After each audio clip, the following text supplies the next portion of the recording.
Yeah.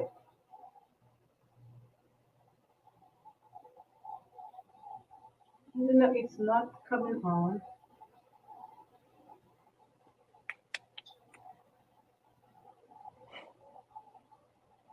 Okay, 2 minutes. So I'm trying to remember when we went on that farm trip. I'm trying too because it's been so many years It's ago. been, yes, it's been a while. But it's funny how when we get into the industry, we stay. We tend to just stick around because travel. Sorry, they're mowing my lawn outside, so you might hear some noise. Good, good morning, travel partners. As always, so I took, as I said before, I took a long coffee break. So I was gone for a couple of weeks, and the agents were calling me, "When is coffee break? When is coffee chat?" So yeah, I took a break. So Summer we, vacation. I took summer and a bit of spring, and I almost took winter. I was on a long break. It reminded me of one time I was exercising, and after the first day, they were like, take a rest day. I'm still on my rest day from doing my workout. So travel advisors, let us know where you are watching and listening from. So just tell us what city you are in. Um, so I know we have a couple of you on there already. So just let us know where you are. So where are you, Kelly? I am in beautiful hot Georgia. It is, but yesterday was so Okay. hot. And the temperature went down last night to about 760 something. So this morning was cool. And then today's supposed to go up again. But Yeah, so your weather is similar to ours. I'm here in Oklahoma, so we're hot, humid, yeah. stormy, all those things. Mhm. So let us know where you are. Wisconsin, hello. So I'm not sure why I'm not seeing the names anymore, but we have Wisconsin in the house. From Philadelphia. Ocho Rios, Jamaica. Hello, Shara. Nice to see you here. We need to be there. I know. Shara, let's exchange places right now. I need to be in Jamaica right now on the beach, sipping a mango, sipping a rum and coke. Yeah, here I am with Coffee Chat, so I have my coffee. I copy. I have water. So good morning, travel partners. Good morning, good morning. We're so excited to be back with Coffee Chat. And we are here with Miss Stephanie um, Cannon. Good morning, Orlando, Florida. Now, Stephanie and we go way back. We've been trying to remember. I did a farm with her to St. Lucia years and years and years ago. We were trying to remember what year that was, but probably be in early 2000s, I think. But I'm trying to late remember if I was still living in New Jersey when I went on that fam or if I was already in Oklahoma. And I think I was already in Oklahoma. Oklahoma. So that would have been at least 2007 Oh, or wow. 8. Okay. So good morning, travel advisors. So I'm so excited that Stephanie's here to talk to our travel partners this morning about finance. And I think during COVID, especially, we found out that not all travel advisors had the business, their businesses registered. So they couldn't get, some of the resources that was being provided because of the pandemic. And then that's a mistake most of us found out during that time. And I know travel advisors are always so busy when it comes to making the bookings and they forget about the back of the house, you know. So Stephanie is here. Stephanie is a travel agent. She's been in the business for over more than 16 years and she's a spreadsheet guru. So she had a talk at Astor. There you go. So she had a talk at Astor, and there were people were raving about it. So I'm like, we need to get her here to our travel advisors to talk about it. So here we are with Stephanie. And hey, Joy Kane is here from PA.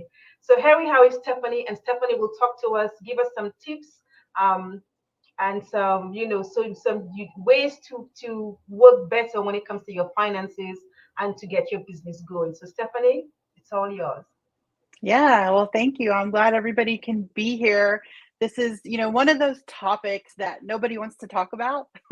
It's like when I was at ASTA, I was referring it to it's taboo. I mean, I know when I was growing up, my parents always said, you don't talk about your finances with anybody. I'm like, okay. So we think that too, not just personally, but in our business. And many times we're just like, I did this exact same thing when I started in the industry, and I have a financial background. And just so everybody knows, I've been in the finance and accounting world since basically 1990. I know that's aging me, but it's been a really long time. And even when I came into the travel industry, I still had my hands in all of that. I do hold a CPA license in 2 states, but it is inactive. I'm not out practicing with the public. Like, I can't put myself out there saying, "Oh yeah, I can do, CPA work for you," because my license is kept inactive.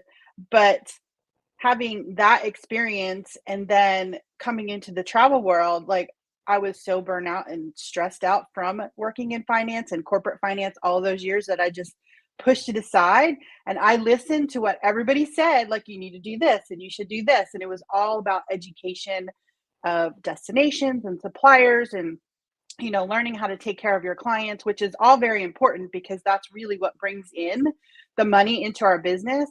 But we also need to have a system and a process for tracking and managing that money too.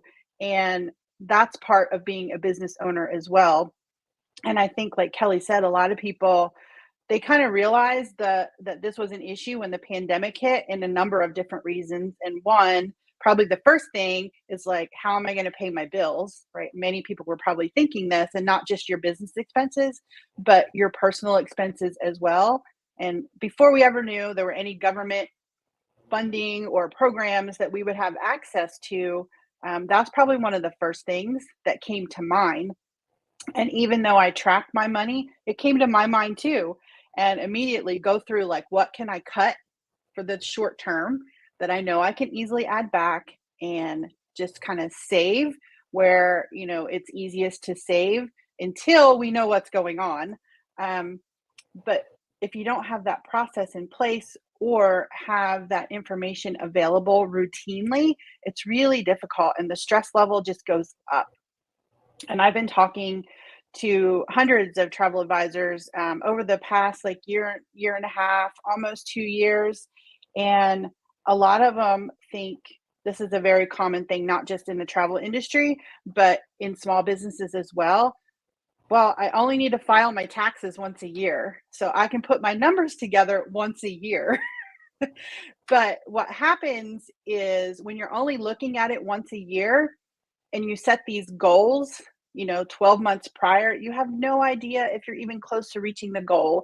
And it's not about sales. I mean, it is, because we are a sales focused industry, but it's about your profit and how much you actually get to keep for yourself. And you can't determine what that is from your sales. So having a solid system to where you can track this easily, not taking hours and hours of time on a routine basis. And my routine is monthly. Like, I preach that to everybody. I don't care if you only have 5 transactions, track them monthly. Like, know what that is, because we don't know if another pandemic's going to come around. We hope it doesn't, at least to the extent that we experienced over the last 2 years.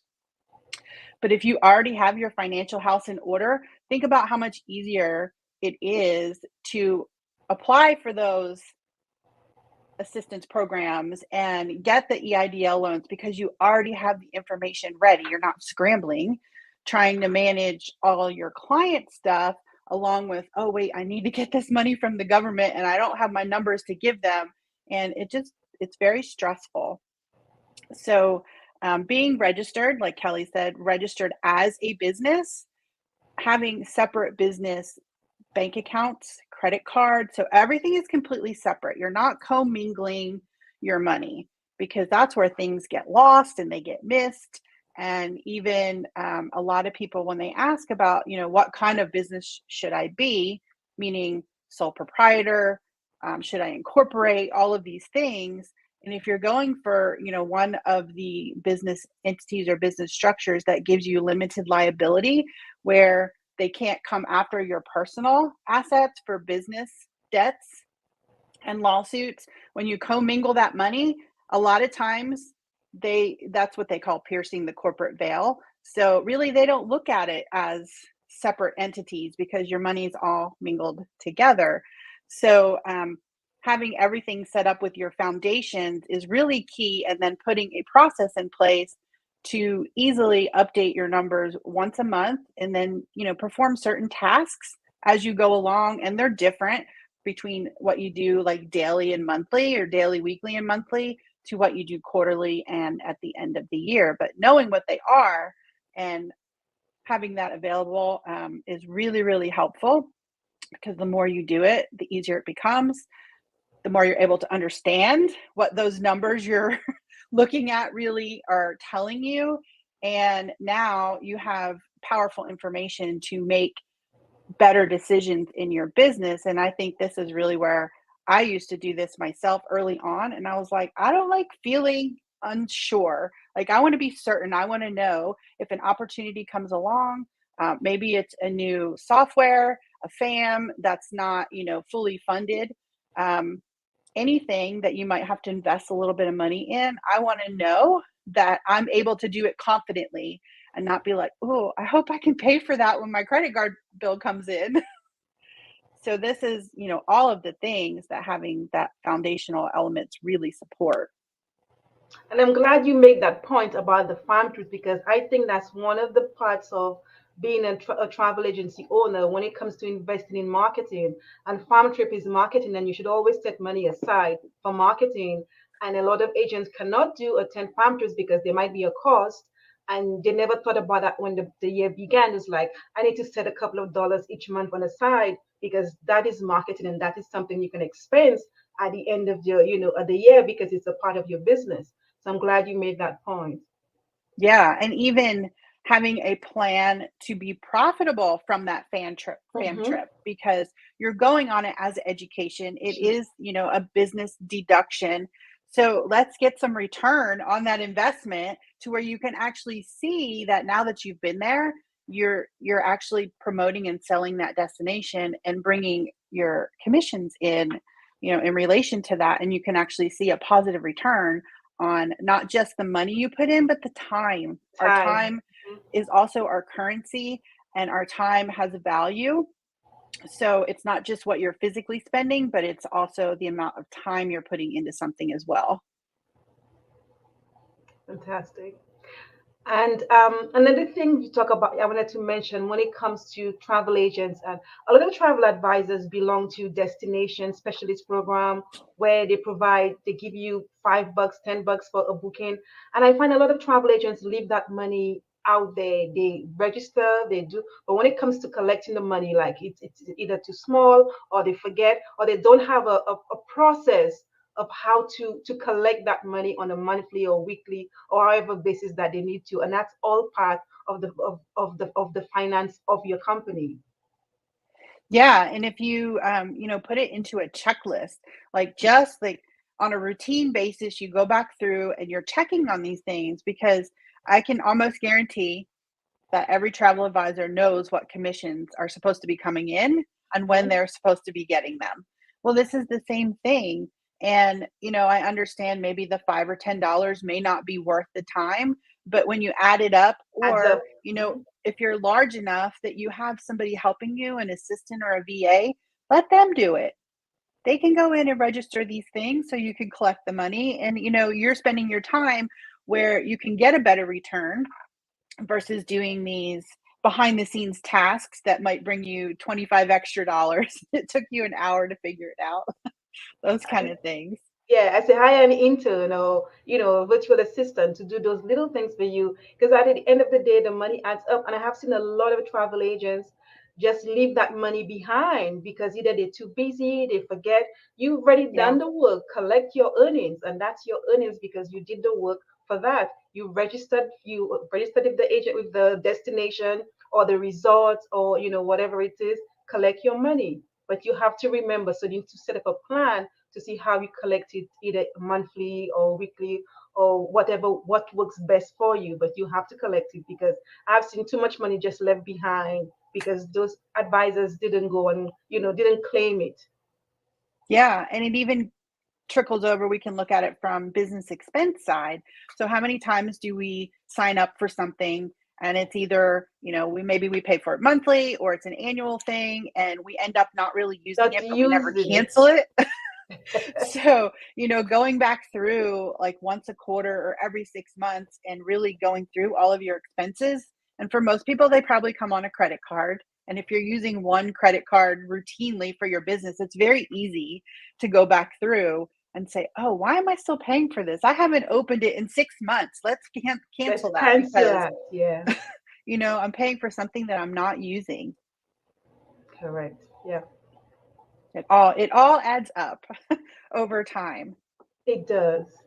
Good morning, Norman. So if you have any questions, if you have any comments while we're chatting, please just post it in the chat and to join the conversation. But we're talking about finance, and Stephanie is going to give you some tips of how to do better with your finance and your business.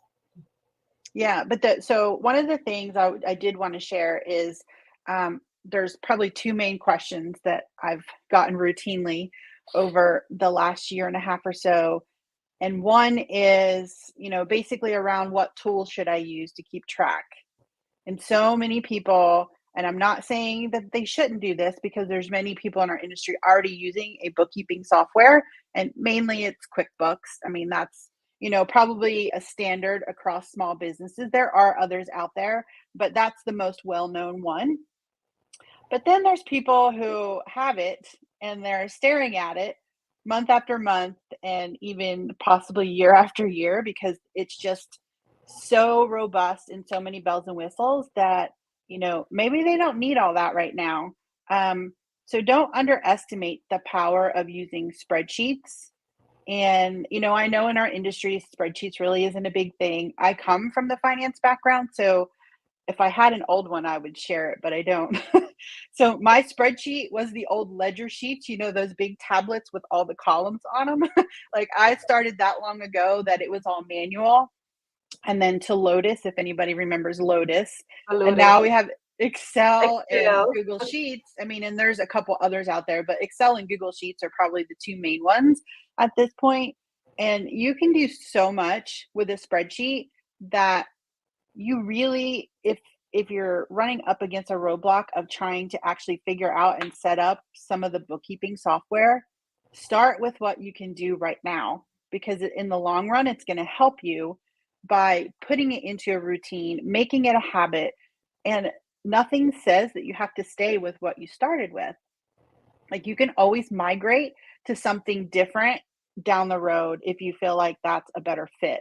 But to not do it at all, it's just really hurting your business more than you think. And the cycle, because I did this for probably a year or two in the beginning, where I waited until it was after the end of the year. And I was like, okay, I have to put all my numbers together so I can, put it in our tax software because I was doing our own tax return at that time. And it's wave season, guys.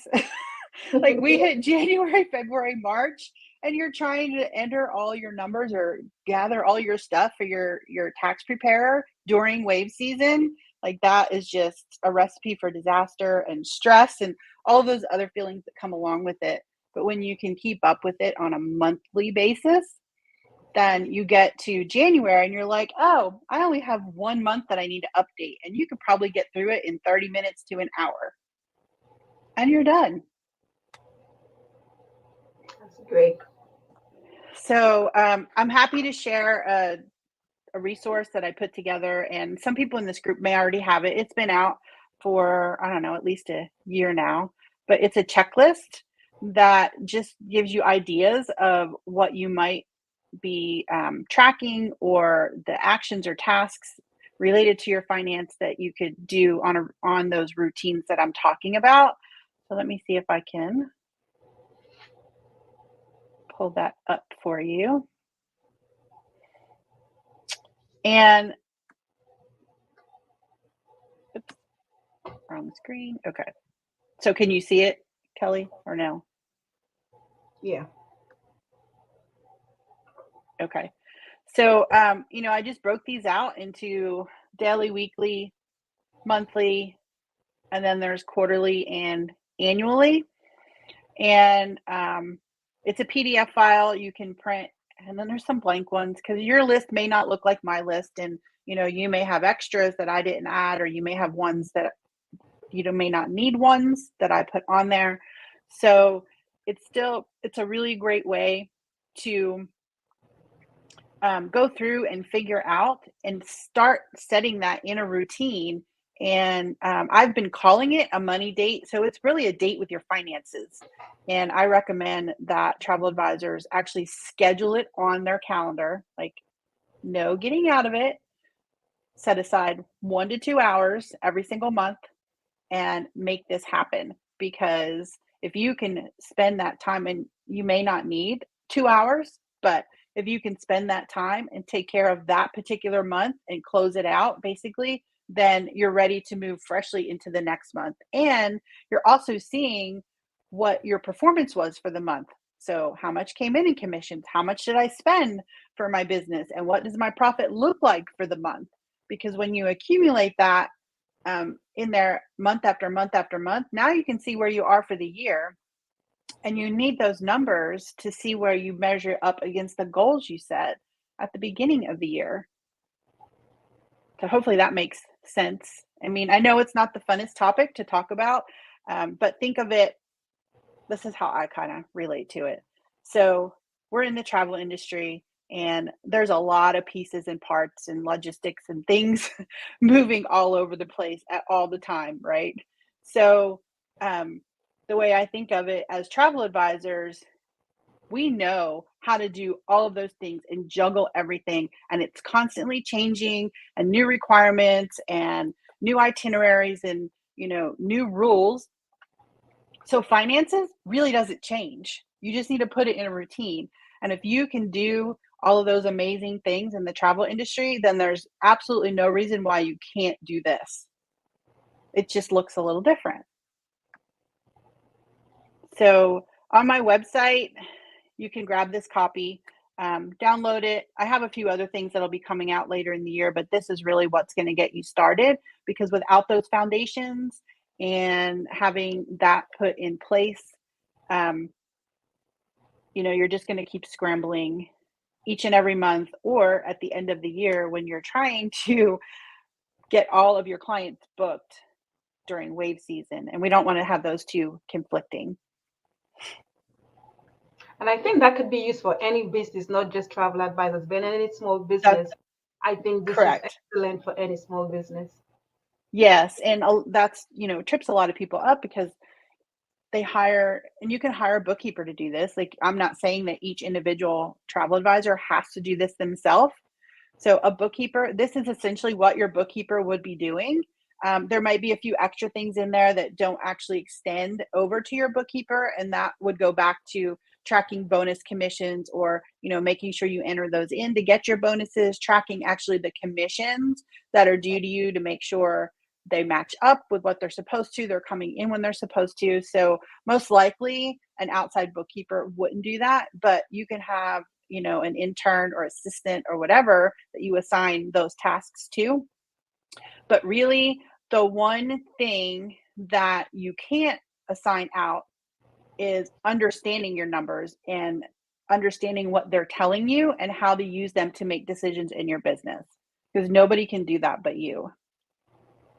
And I see, so Debbie's asking for the website. So can I put it? Okay, I think I can put it in the comments here. I don't know. Yes, I could put it in for you. What is it? Okay, so hold on. I think I can only do the private chat, but I'll copy and paste it.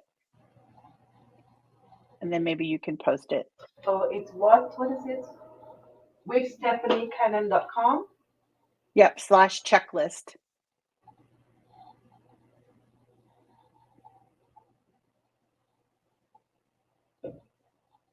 And I'm happy Debbie's on here. Congratulations again, Debbie. So exciting. Okay, I am going to stop my screen share if that's okay.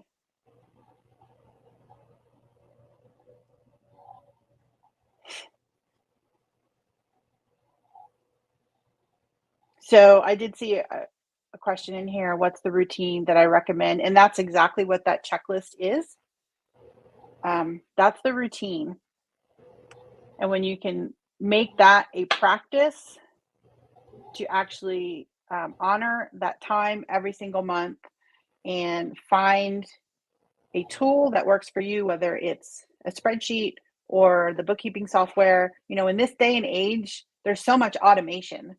And I have it down to where I can download my transactions from my bank account and credit card and upload them and maybe make a few tweaks, assign them to a few expense buckets. We'll call them buckets or categories, and it's done.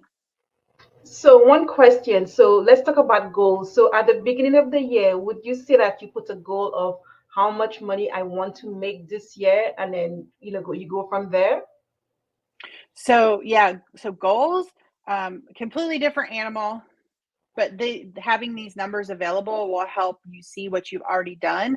So it becomes a little easier when you're setting your goals. So everything I do, literally for us personally in our finances and for my business, is I reverse engineer everything. So I think about what is the money that I want to be able to keep for myself, and then start working backwards on how to calculate what my sales need to be in order to make that happen. So, Okay. like we already know basically what we spend in our business, and we know kind of the commissions that we're receiving, or we can plan on what we're going to sell to get those commissions. And if you Correct. charge fees, that's another element that gets added in there. So the more you can break this down, because when you look at it at a really high level, it's hard for your brain to figure out, like, how am I going to do this? But I break mine down further, so I come up with the high level numbers, and then I look at my quarters. So what do I need to do in quarter one to move towards my goal? Knowing that quarter one is typically wave season, so a little heavier booking time than maybe some others. And then I break it down by month. So I have 3 months in a quarter. So what is my goal for month one, month two, month three? And then I actually break it down into weekly actions, because this is where it transitions over into your marketing plan, because Mhm. we're marketing, and your marketing is really ahead of your selling.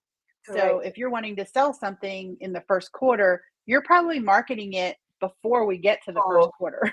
correct. Yes. So they all connect, and somehow in this industry and just general business and overall, a lot of people don't make that connection, but everything is really working together. So I'm not picking my financial goals, in a silo here. It All has to go. yeah, it's a cycle It's because a you market cycle. it. Yes, it has to go with the marketing aspect of it. So you set your goals of, you know, what you'd like to see yourself sell this year, and then you market towards that, and then the finance should follow. And the address is correct. I just didn't put the spaces in between. So it's with stephaniecannon.com/checklist, all in one. The spaces came up. I'm sorry. Yeah, it's easy to find. But so I see somebody's asking about the accounting software. So personally, it depends on where you are in your business and how robust or how complex your business is. But um, I've been working with travel advisors and setting them up with spreadsheets. Like, if that's the easiest way, then let's use that right now. A lot of times, if you work with a CPA or an accountant, they're going to tell you to use QuickBooks. And I'm not saying QuickBooks is not the right tool, because it is a very good tool, and I use that for my husband's business. But if it's stopping you from doing these routines on a monthly and quarterly basis, then we need to look at something else. So it could be any of those. It's just what works best for you. And there's an evaluation process that you probably need to go through, asking questions like, what are you looking to get out of it? because QuickBooks does offer so many bells and whistles, and even their reports. I love their reports, but if you don't understand what the reports are telling you, then there's probably a little bit of background education that you might want to do to figure out what it's telling you so that you can use them to your advantage and not just to file your taxes. Because a lot of people are there like, oh, I don't want to look at my numbers because that means I have to pay tax. But the primary reason you're looking at your numbers and pulling them together is to make better decisions in your business and grow your business. It just happens to be that you have the numbers and you can use them to file your taxes. So that would be like the secondary reason for the numbers. Great. So do we have any questions for Stephanie? Yeah, I'm kind of scrolling through here too to see if I can. You find accounting and finance is always the class that's always the most quiet. That's because nobody wants to talk about it. No. Okay, Yeah, I see somebody mentioning that they use Wave, so that's another resource that's out there, and it's free. And it has some limitations, but that's okay as long as it's doing what you need it to do. Then you don't need to have the most robust software or the most. I don't know. I geek out on these things just because I love numbers. So.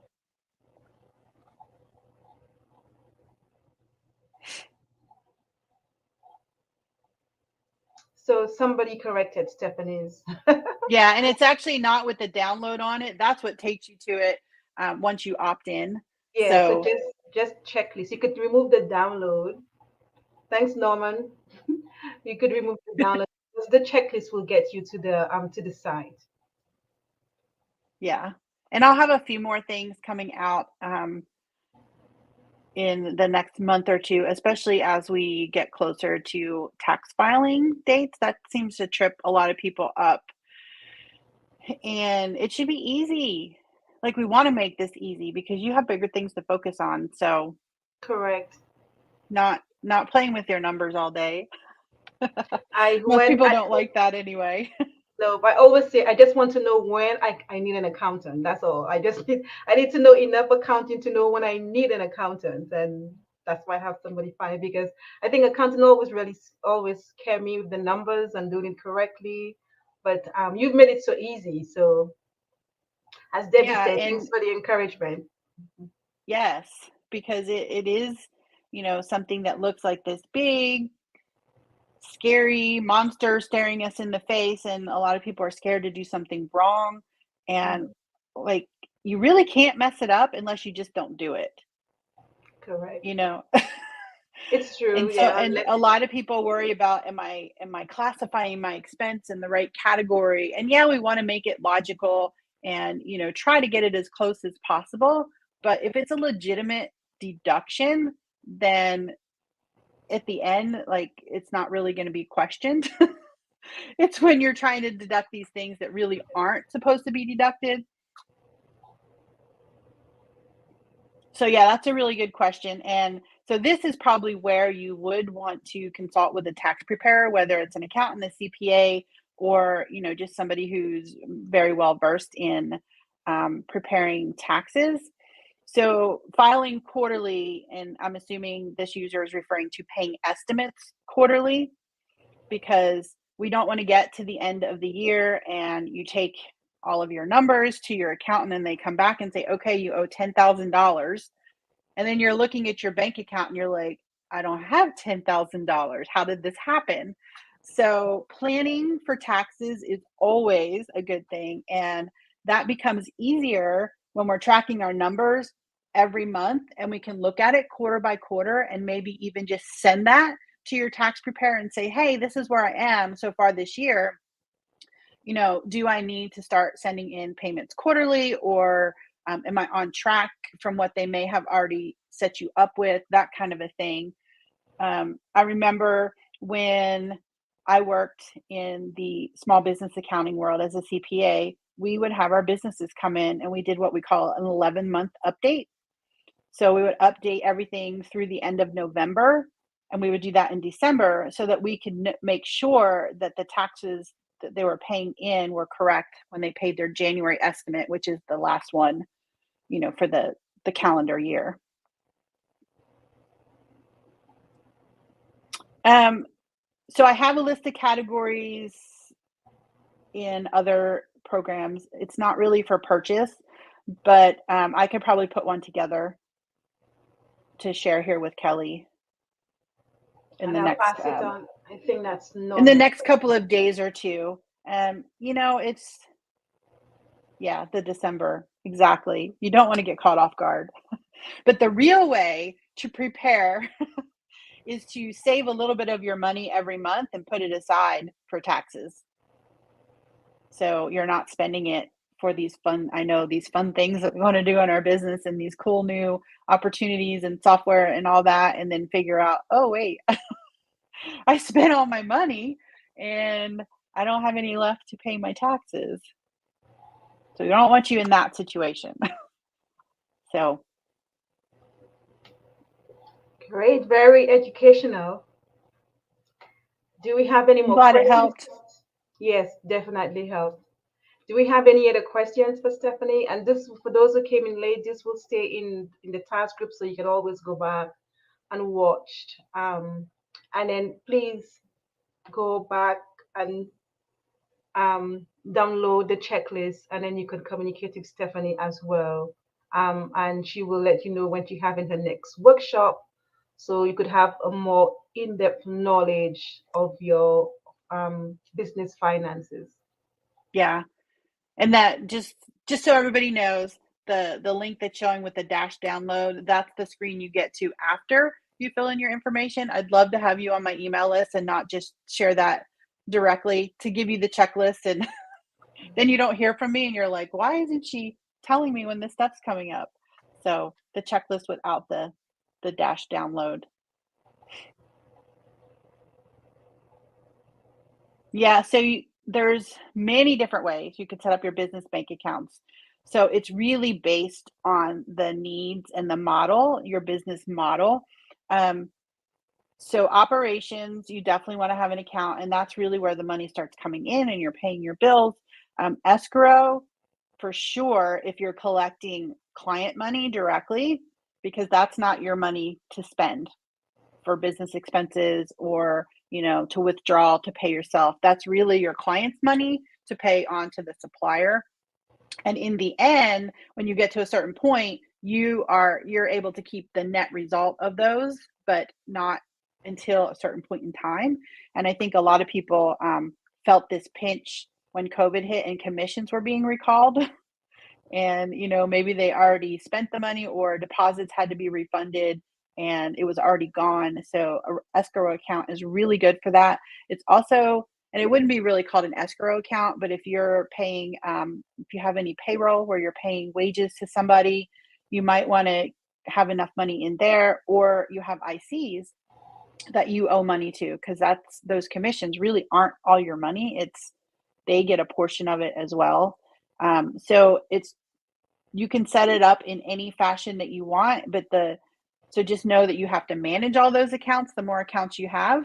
So I do recommend having at least some key accounts, but you may not want so many that now you feel like you're transferring money back and forth constantly and having to reconcile all those accounts to figure out what's going on, when in some cases you might be able to have those few key accounts and then keep track of what's in there on a spreadsheet, just so you know, like what it's already earmarked for.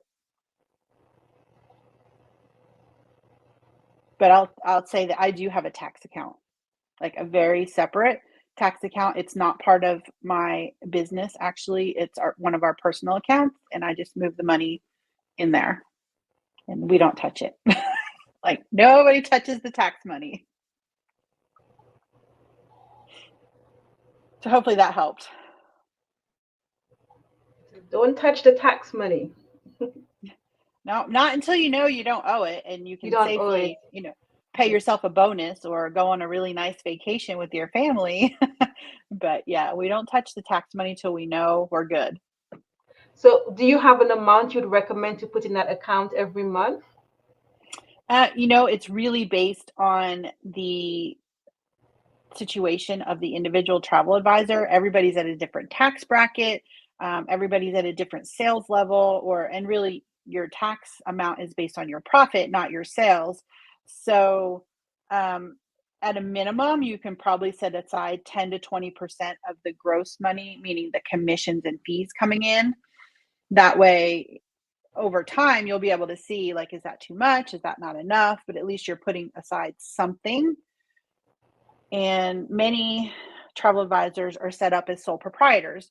So most likely, they're filing their taxes on a Schedule C, which is part of their personal income tax, which means you're paying self-employment tax. So that's the equivalent of if you were to go work for somebody, and you know how they take out all those deductions from your paycheck, the Social Security tax, the Medicare. Well, you're responsible for paying the full amount on your profit as a sole proprietor because you're not taking a physical paycheck on a W-2. So that's 15% off the net, the profit. So you want to make sure you have enough money for that and what you would owe in income tax for whatever your federal rate, your state, and if there's any local. So you can start with 10 to 20% off the top of your commissions to set aside. Okay, this has been very enlightening and quiet. So, That's funny. Can I just pay you to set up my chart of accounts? Yes, I'm open to doing that. I'm happy to sit down and figure out what makes sense because there is a difference when you look, if you were to pull out a tax form and you look at the categories they have on there for expenses, they're very high level. And if you're trying to work off of that in your business, then you probably don't have enough information to see what you're really spending your money on to make good decisions. So I like to map mine out, right? We know we have to get to those to file our taxes, but we can have a lot of other ones in between. We just don't want too many, like whatever that number looks like for you, but we want it broken out enough so that we can understand what we really are spending our money on. And if there's areas we need to dive in deeper to kind of scale back or manage a little closer. But for the average solo travel advisor, I mean, you're probably, don't have that many things. You're doing some marketing and advertising spend. You might be paying fees to your host, insurance, your own travel, and maybe some professional fees. There could be a few other little ones in there. Software is a big one. So, I yeah. think I think Norman needs a private session with you. And then, okay, so this is a tricky one, going from an LLC to an S Corp. And again, you probably need to work with a local CPA or tax person to really make that solid decision. But typically, it's around $50,000 in profit where you might want to make the leap over, and not just a 1 year's profit. Like consistently, you're hitting these numbers because at some point you're going to end up paying more tax if you're operating as an LLC sole proprietor, so a single member LLC versus transferring over to an S corporation where you can get additional tax benefits and put yourself on payroll. So that's why it needs to be consistent because you need to have the same salary year after year and be able to pay that to save a little bit in taxes. Very enlightening. So we won't keep you any longer. So please, let me see if I get go register on, where is it? I'm trying to find. There it is. Without a download, go register. Once you click on it, it will bring you to a spot where you put your email address and your name so Stephanie can have you on her list. So Norman, please do this. Um, so you Right. could And arrange your private session with Stephanie. And this was a very enlightening session. And thank you for your time, Stephanie. Do oh, we have sure. any other questions? And I do want to mention that I do have a Facebook group I started probably a little over a year ago. It's called the First Class Profit Lounge. and we're growing that group, and that's where I come on usually every Friday. I had to take a break for a few months when my dad passed away, and I'm finally back into everything. So tomorrow will be the first official me coming back, and it's I do a Finance Friday. So it's just little quick tips, and we pick like a very specific topic, and I just talk about it for 15 to 20 minutes, trying to help travel advisors in the area of their finances. And we've talked about a lot of different topics, but that takes place inside my group. So what's the name of the group again, Stephanie, for those who? The First Class Profit Lounge. So the First Class Profit Lounge. Hopefully you get some more members today so that they could be in your class. Yeah, that would, and you know, everybody's helping everybody in there. It's been a little quiet because I haven't been in there engaging or asking for some interaction, but it's a great place to ask questions and share ideas all around, you know, what's working, what's not working, what feels good, what doesn't, because there's a lot of questions in this area. And after the pandemic, I just want to see everybody excel in this area. Correct. I like that. And then also, we have to realize that we have to think about community over competition and collaborate with each other. I think when we learn to collaborate and work with each other, our profits, so we grow and our profits are even better. So we need to stop thinking about competing with the next person. There's some business for all of us, but working together, I think it reaps more reward than anything else. So community It over is. competition. Yeah. And helping, you know, helping each other figure out, like, not make looking at the numbers so painful. Like, let's get excited about this. I know numbers aren't everybody's thing, but think about it. I was thinking about this morning. Like, how can I do an analogy and say you're researching a destination and you've never been, and you read all these comments, you see pictures, you can even look at it on a map, but then you actually go and it's not really what you expected. It's a little different. Things are laid out differently. You're like, oh, I thought this would be here, or you know, this would be this. And it's the same thing with your numbers. So when you just see them number like one by one by one, you're like, okay, whatever. But now when you put them together and you start seeing them in reports or even in dashboards where you're getting a different view and maybe a graph, because not everybody's, you know, reads, they're more visual. So if you can see trends and all this, now they start to make sense. They're like, oh, I get it now. So it's the same thing with the destinations. Once you've been there, after you've done your research, it begins to make sense and the logistics kind of click. Numbers can do the same thing. Making numbers fit sound sexy. Well, so this is not my saying. I heard this from someone else, but maybe, you know, people don't like numbers and they don't think they're sexy, but having money and confidence is sexy. Sexy, So, definitely. and that's what we're going for here. So thank you so much, Stephanie. Again, go to withstephaniecannon.com/checklist and you'll get into her database. So she will um, let you know when is her next workshop, and then you can set up a private class with her and also join her Facebook group so we can get our Finance Fridays, and tomorrow will be the very first one. So if we have no Yeah. more questions, we'll let Stephanie go. Thank you so much for spending some time with us and teaching us how to really look at the numbers. Yeah. It's Thank you for having me important. on here, Kelly. And maybe we can do another one as we get closer to Yes, the end of the year. and even maybe another one just not before, but in the beginning of the year, close to tax season, because I think that's the time where um, we'll have people will be start thinking about taxes. So definitely, Yeah. so they could start the next year properly. Start putting those numbers in the right place, at least for next year. Yes, exactly. Yeah.